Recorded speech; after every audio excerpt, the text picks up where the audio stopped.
updated sa balita at mapasaya ang inyong araw? I-scan ang inyong mga Digibox at hanapin ang Highland TV. Ang aming channel nakadepende sa inyong lokasyon. Para naman sa mga gumagamit ng free TV o digital smart TV, iposisyon ang inyong antena sa labas ng bahay at hanapin ang Channel 44. Pwede rin kaming subaybayan live sa Regional News Group Luzon Facebook page at RNG Luzon YouTube channel. Araw-araw tumutok para sa mga balita, latest updates at kulitan tuwing umaga.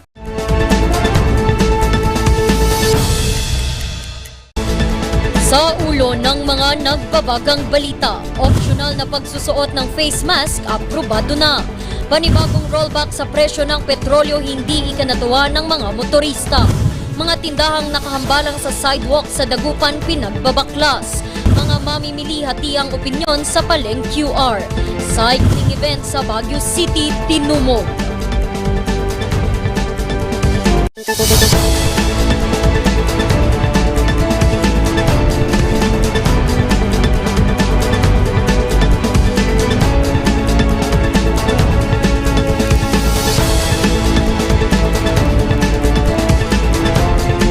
Mula sa Highland TV News Center Baguio, ito ang Luzon Headlines. Naimbaga malam amyanan, Luzon. Narito na ang mga bago at may init na mga balita.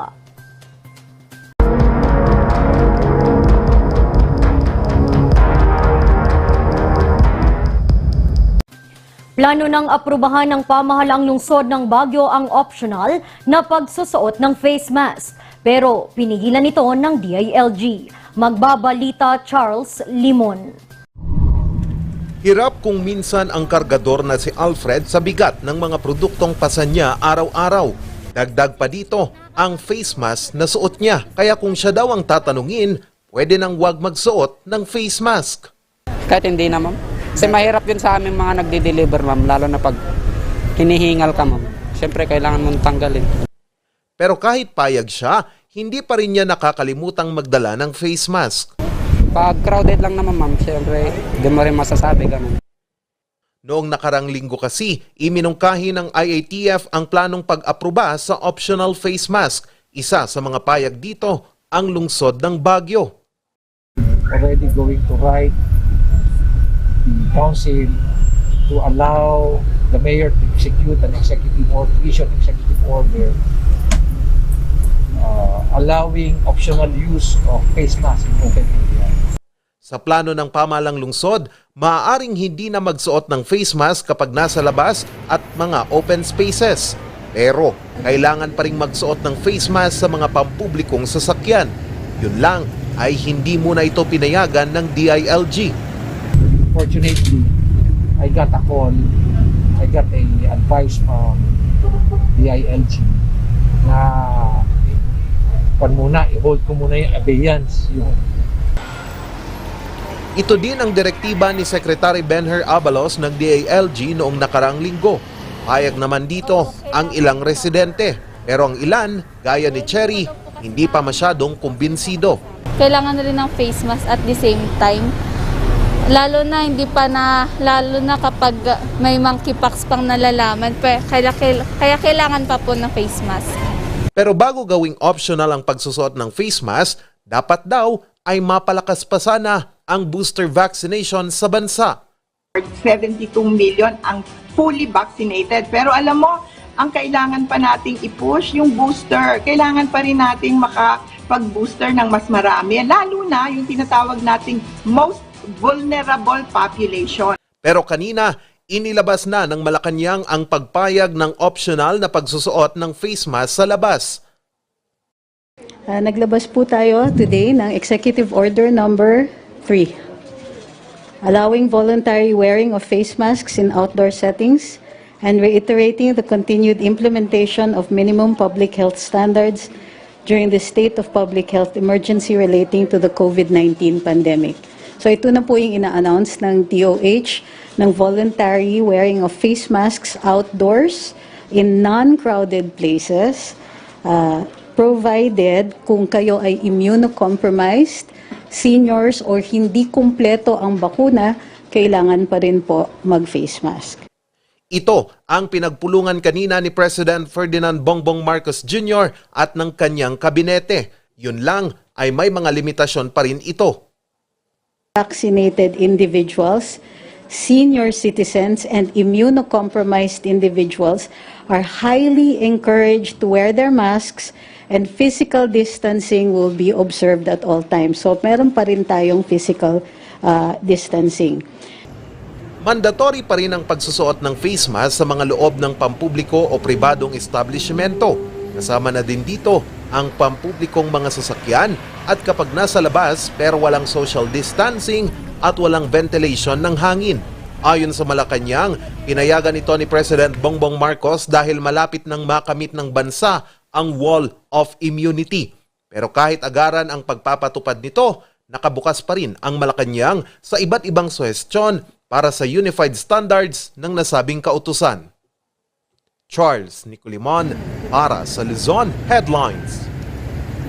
Isa na namang panibagong rollback ang inaasahan ngayong linggo. Pero ang ilang mga motorista umaasa pa rin ng mas mataas na rollback. Magbabalita Sofia Pagaduan. Panibagong rollback na naman ang inaasahan ngayong linggo. Kaya kahit kakarampot na bawas presyo, malaking tulong din daw ito para sa 20 taong taxi driver na si Wilson. Ay masaya lang kasi hirap lang ang ngayon ng buhay ngayon kaya mas maganda naman. Malaki na tuloy yung piso lang, malaki na yun din. Dismayado naman ang delivery rider na si Rolin. Bali po kasi kapag tumataas po kasi tayo is minsan 3 to 4 to 6 pesos pa po. Pagka ibababa po kasi nila mga piso or 60 centavos lang po. So bali wala rin po yung mga binaba nila kumpara po sa tinataas. Pero po imbis po kasi ma'am na medyo malaki-laki rin po yung may uuwi namin sa aming mga pamilya is nababawasan po talaga. Malaking ano rin po sa amin ma'am. Malaking kabawasan din po. Sa pagtataya kasi ng Department of Energy, 1 piso at 50 sentimo hanggang 1 piso hanggang 80 sentimo ang ibababa sa presyo ng diesel.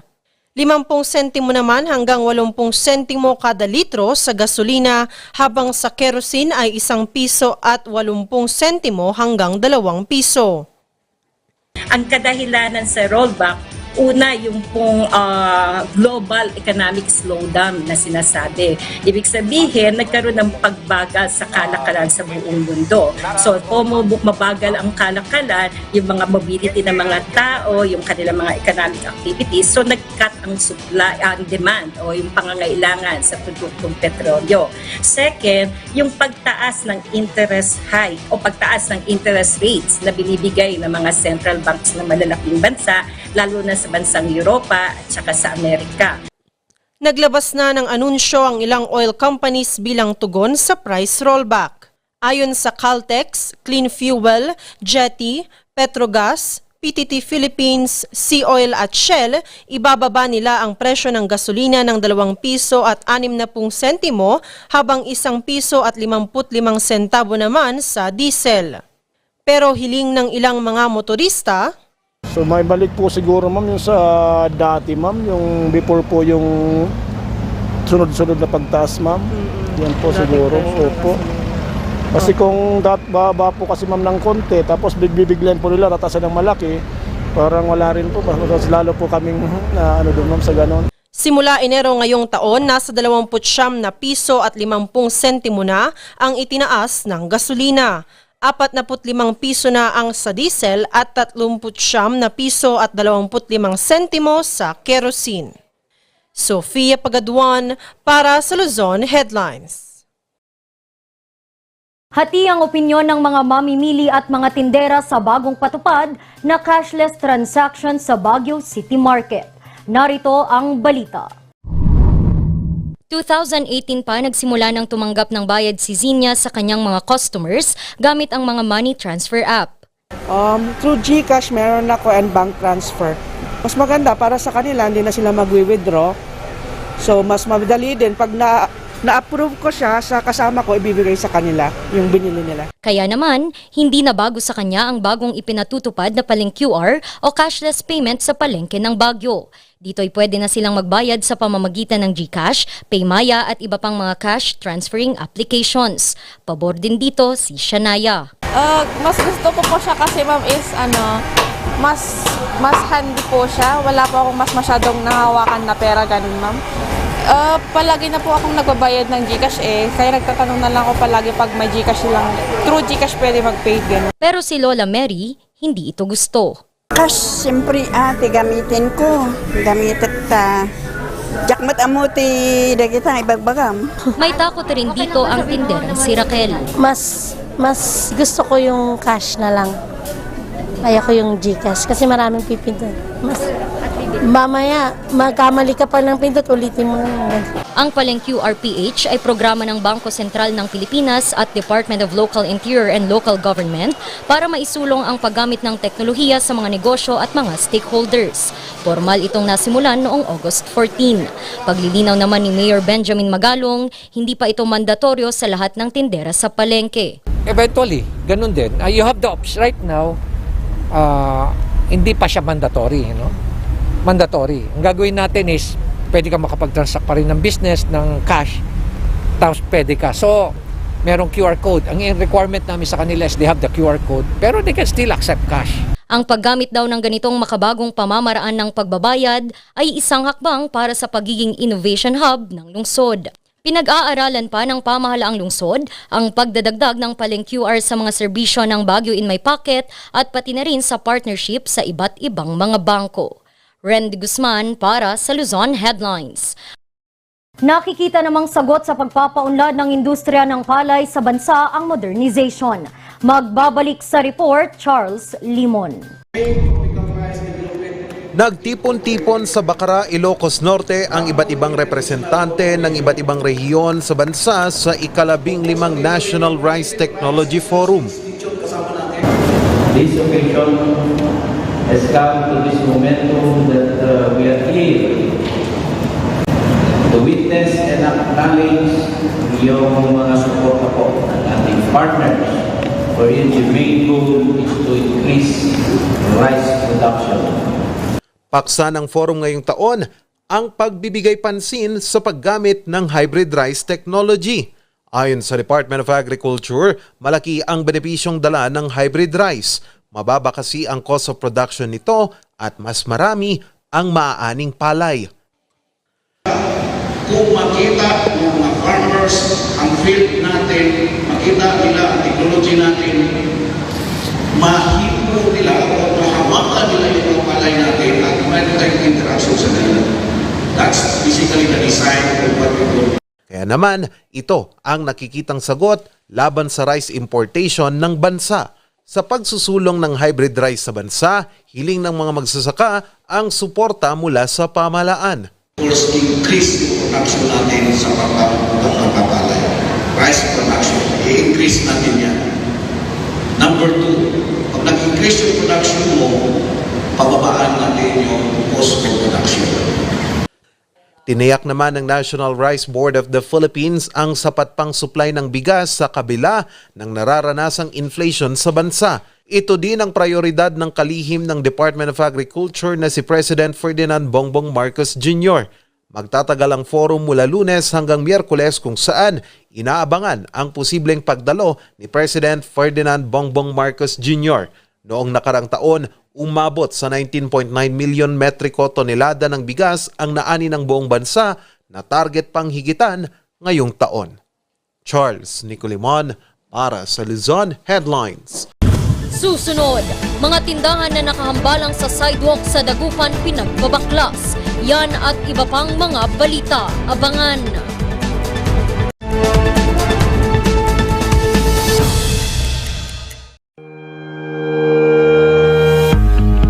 The Baguio Country Club, the first and only 5-star mountain resort in the Philippines, is fully equipped and ready to welcome you back. The club has thoroughly worked on adapting to the new normal. The usage of any of the facilities and amenities of the club is governed with specific rules, regulations, and procedures in accordance to the medical, physical distancing, and disinfecting protocols. And as you return back here to your second home and make new memories with us, we assure you that at the Baguio Country Club, you do not have to worry because we can assure you that the club continuously puts great importance to the health, safety, and wellness of its members, guests, and employees. Coronavirus. Dahil dito, may mga bagay na hindi mo na magagawa. Ngunit, may katuwang ka. PDA or Pau de Arco Herbal Capsule na may antiviral quercetin at immunity booster. Mag-PDA or Pau de Arco Herbal Capsule araw-araw para iwas sakit, iwas virus. PDA. Proteksyon, depensa, alay sa kalusugan. PDA or Pau de Arco Herbal Capsule is available in all leading drugstores nationwide. Another quality product of Aldrich Corporation.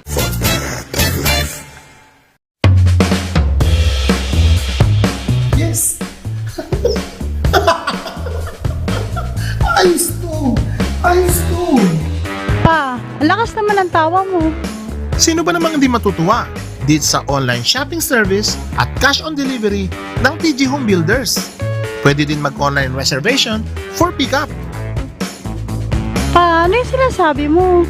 Ma, mapapakabitan na natin ng tiles ang bahay natin.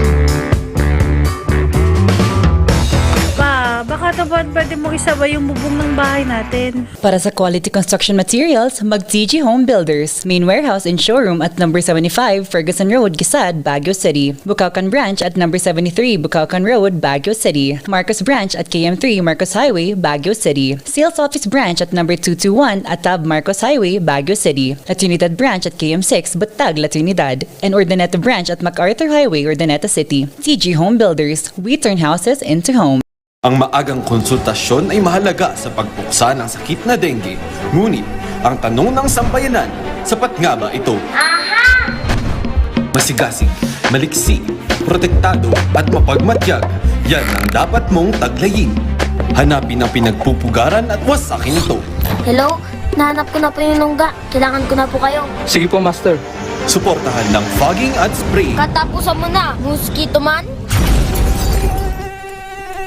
Bulok, maliliit at hindi ba malusog ang inyong mga halaman? Omega Green ang kasagutan. Ihalo lang ang 2 kutsara nito sa isang maliit na container at kaunting tubig. Pagkatapos ay ihalo sa knapsack sprayer at pwede na itong spray sa mga pananim. Meron itong nitrogen, phosphorus, magnesium, copper at zinc na tumutulong sa pagpapaganda at pagpapabilis ng tubo, pagpapanatili ng nutrisyon, mas malagong mga dahon at panlaban sa mga sakit ng mga halaman. Hindi rin ito nakasasama sa kapaligiran. Pwede rin ito sa kahit anong klase ng halaman, mapa highland crops o lowland crops. Omega Green by Encam Agri-Marketing, the ultimate friend of farmers.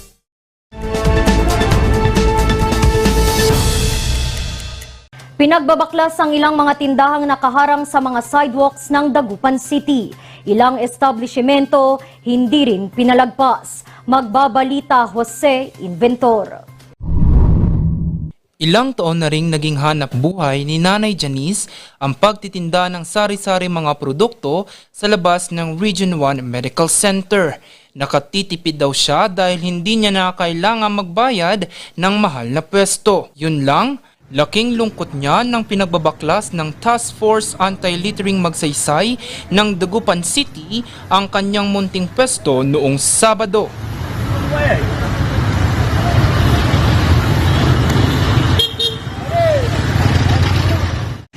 Medyo malungkot kasi lagi matukal yung paninda. Pero okay lang dahil parte ng trabaho nila yun eh. Pinutukan na po namin around 4 p.m. po yung R1 MC. Kinausap po namin yung mga vendors na hanggat maaari, huwag nilang takpan yung sidewalk kasi dadaanan po ng tao yan. Maging ang ilang establishmento hindi pinatawad. Kasi yung mga establishment po, sir, kasi may mga paninda po sila na nakalagay po sa mga sidewalk. So kinausap po natin sila ng masinsinan. Malaking tulong daw ito para sa mga estudyanteng gaya ni Jim Roast. Maganda naman yung implementasyon, lumuwag naman talaga yung daanan. Kaya lang, para sa mga tao or mga students mostly na naglalakad sa sidewalk, hindi nakikita yung benefits kasi syempre marami ring mga motor na dumadaan, mga jeep sa sidewalk. So, Target ng anti-littering magsaysay na linisin ang lahat ng sidewalk sa Dagupan. Nakalulungkot man, mas mainam na raw na maghanap ng maayos na pwesto ang mga ito para na rin sa ikabubuti ng mga Dagupenyo. Jose Robert Inventor para sa Luzon Headlines. Laking tulong naman sa mga turista at mga residente ang mga ikinabit na wayfinder signages sa kahabaan ng Session Road. Magbabalik sa report, Sofia Pagaduan.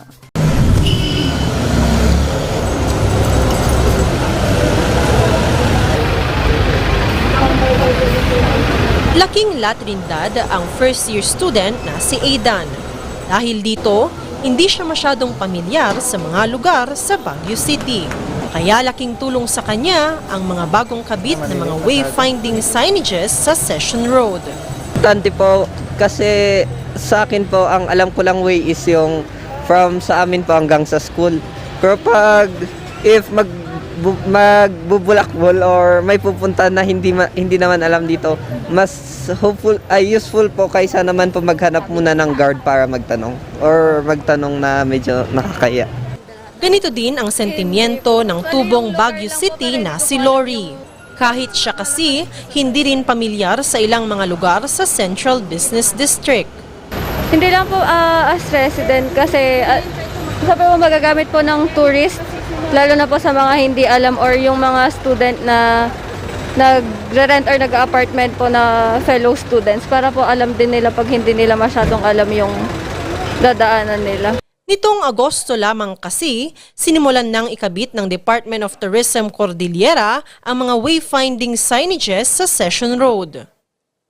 This is of course to support yung clamor din natin to pedestrianize Session Road, no? And so we expect na maraming mga naglalakad talaga sa Session Road, no? Especially during the weekend. So even so this is not only for tourists actually but also for residents nga na hindi rin familiar sa mga streets ng Baguio, no? So ang mga wayfinding signages na ito ay mahahanap malapit sa mga intersections. Yung mga intersection, like for instance, kung ikaw ay naglalakad at you are going down Session Road, are you going to turn left or you turn right? So doon natin ilalagay para at least they will decide where to go, no? Di ba kasi sa kasalukuyan, 3 na ang naikabit na mga wayfinding signages sa kahabaan ng Session Road. Pero dahil hindi pa tapos ang mga pagkakabit ng mga ito, may mga suhestyon dito ang ilan. Ano po sana, mas lakihan po yung funds, lalo na po sa mga hindi po masyado makabasa like the elderly po if needed. Balak ng Department of Tourism Cordillera na maglagay pa ng 2 pang wayfinding signages. Pinag-iisipan din kung lalagyan ang mga tourist sites ng syudad tulad ng Burnham Park. Sofia Pagaduan para sa Luzon Headlines.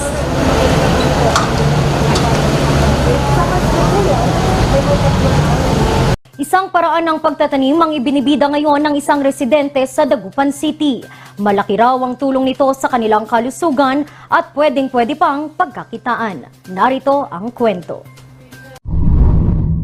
Hinahangaan ngayon ng komunidad sa Barangay Salisay sa Dagupan City ang hitik na mga lettuce na ito.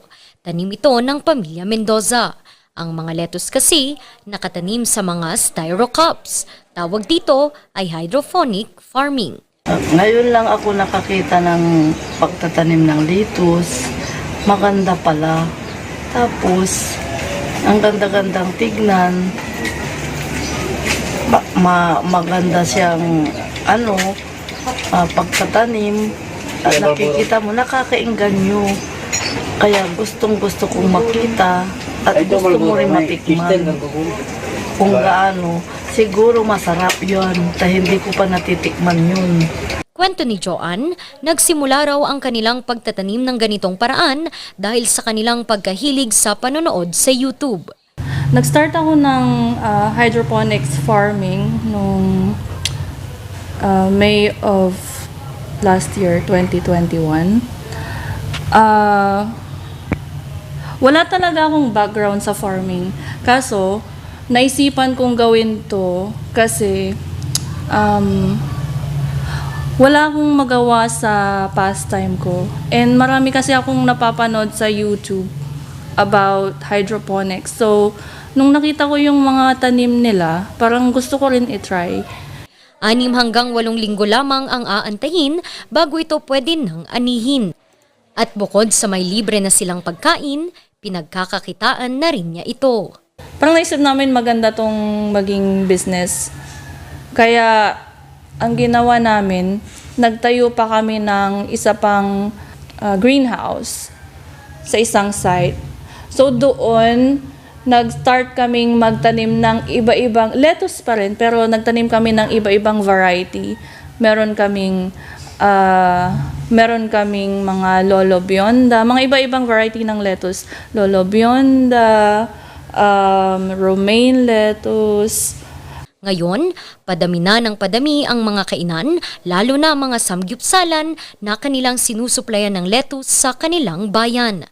Kaya, hinihikayat niya ang iba pa na subukan ang ganitong paraan ng pagtatanim. Randy Guzman para sa Luzon Headlines.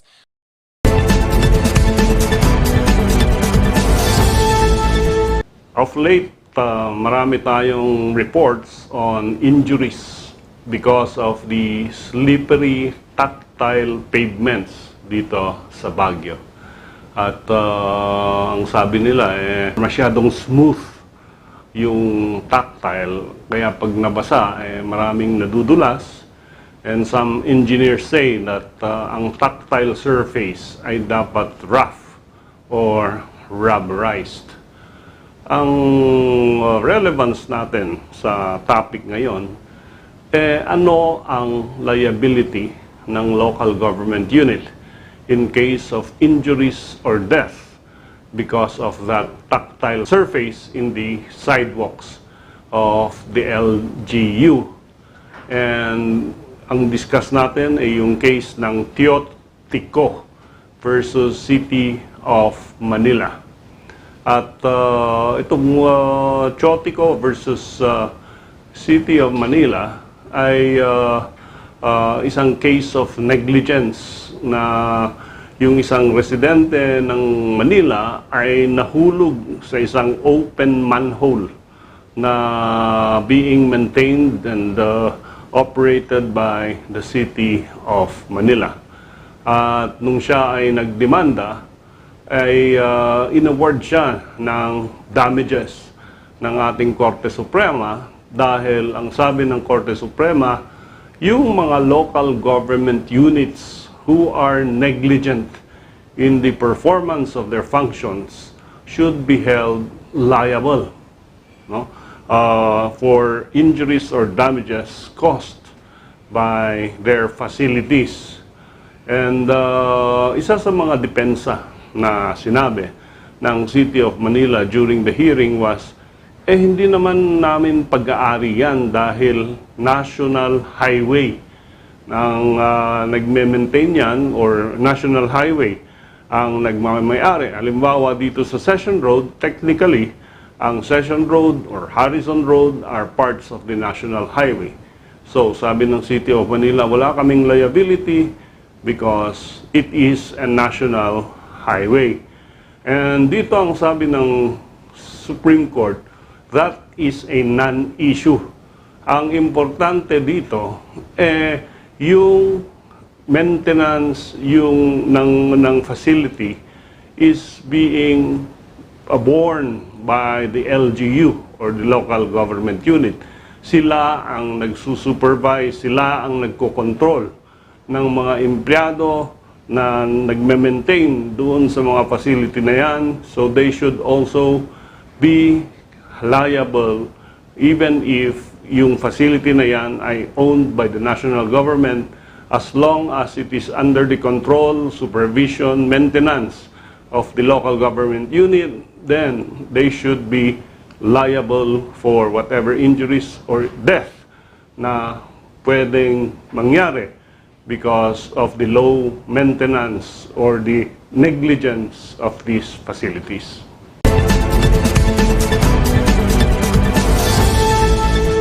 Ang bahaging ito ay hatid sa inyo ng Pines Estate and Gaming Corporation. Cycling event sa Baguio City, Tinumo. Ang kwento susunod na.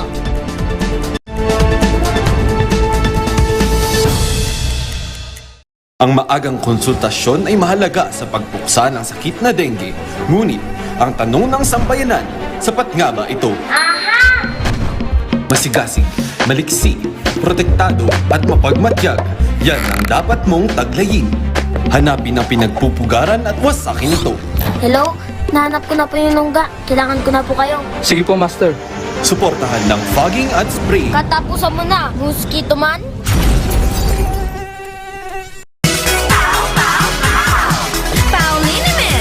Masakit ba ang likod, ang kasu-kasuan? Namimitig o masakit ang iyong kalamnan? May rayuma, arthritis o nahihilo? May stiff neck, flatulence o masakit ang ulo? Sa Pauliniment, ginhaway, garantisado. Pauliniment, isang pahid ka lang. Dahil walang out sa Pau! Sa milk tea ng batang 90s, taratati ng itrahay. Ang batang 90s milk tea, di ka magsisisi, promise. Sa milk tea ng batang 90s. Bazaar Music offers a complete line of musical instruments.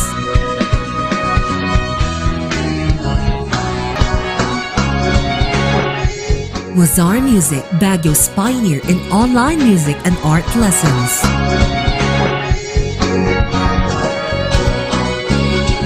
Bazaar Music, bringing music closer to your hearts.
Best sellers that we have are the pork sisig, sizzling liempo, quarter leg, and then we have the sizzling beef pares as well.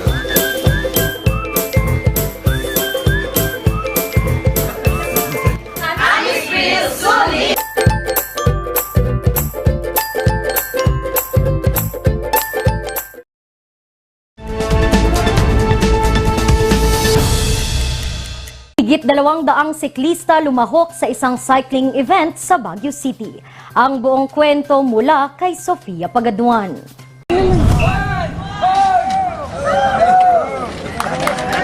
Pagputok ng alas 6 ng umaga, umarangkada na ang mga siklista sa kahabaan ng Baguio City. Ito ay sa pagsisimula ng Ride Out Baguio 2022. Dinaluhan ito ng 200 siklista. Ito ay bilang parte pa rin ng selebrasyon ng ika-113 anibersaryo ng Baguio Charter Day. Only 200 slots na participants, yun, sold out po lahat yun. But the good thing, naki-join yung Sunday Ride ni Mayor. So every Sunday kasi may Sunday Ride ang city, headed by Mayor Magalong. So we combine together. So ito na po yung pinakamalaking ride out ata sa buong Pilipinas. Isa ito sa pinakamahabang cycling event sa lungsod matapos ang halos 2 taong pandemya. Enjoying lang dahil na-excited, maraming beginners kasi na sumabay sa amin. Unlike nung every Sunday namin, humihiwalay yung mga beginners sa amin na regular na kaming nagbabike. It's good for your health, it's good for wellness, it's good for the mind. 34 na kilometro ang tinakbo ng mga siklista. 1 oras at kalahati ang kanilang ginugol upang malibot ang ilang magagandang destinasyon sa lungsod tulad ng Burnham Park, Wright Park at Philippine Military Academy. Ikinatuwa rin ang pagdalo ng ilang mga kalahok mula sa iba't ibang parte ng bansa. We are glad na mayroong mga outside pa na from Baguio na very interested to participate sa activity na to. So this is actually, this is not race. Hindi siya yung talagang pangmalakasan na padyak. Kumbaga, this is part of the usual Sunday ride na ginagawa naman talaga ng city government na ng Baguio. Determinasyon at tibay naman ang baon ng dalawang triathlete na sina Mika at Tony na bumiyahe pa mula Maynila. This is Baguio and it's a different experience. If they want to experience the ahon, pampalakas, high altitude training, tapos mag-i-enjoy pa sila, edi akit na dito sa Baguio. Maganda kasi ma-explore natin, diba? Different areas in the Philippines. And I think Baguio, overrated siya na hindi lang siya pang tour. Even kung kunyari may multi-sport ka to keep you healthy, it's also a good place for you to visit. Isa ang pagbibisikleta sa mga aktibidad na isinusulong ngayon sa Baguio City. Bukod kasi sa exercise, mga bagong kaibigan din ang makikilala sa mga aktibidad na tulad nito. Kaya sa hinabahaba man ng kanilang paglalakbay, masaya ang lahat na kanilang nakumpleto ang kanilang ruta.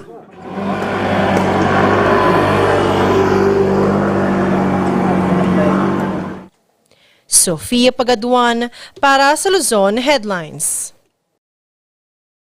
At yan ang mga balitang nakalap ng Luzon Headlines ngayong araw. Muli, maraming salamat at magandang gabi sa ating lahat.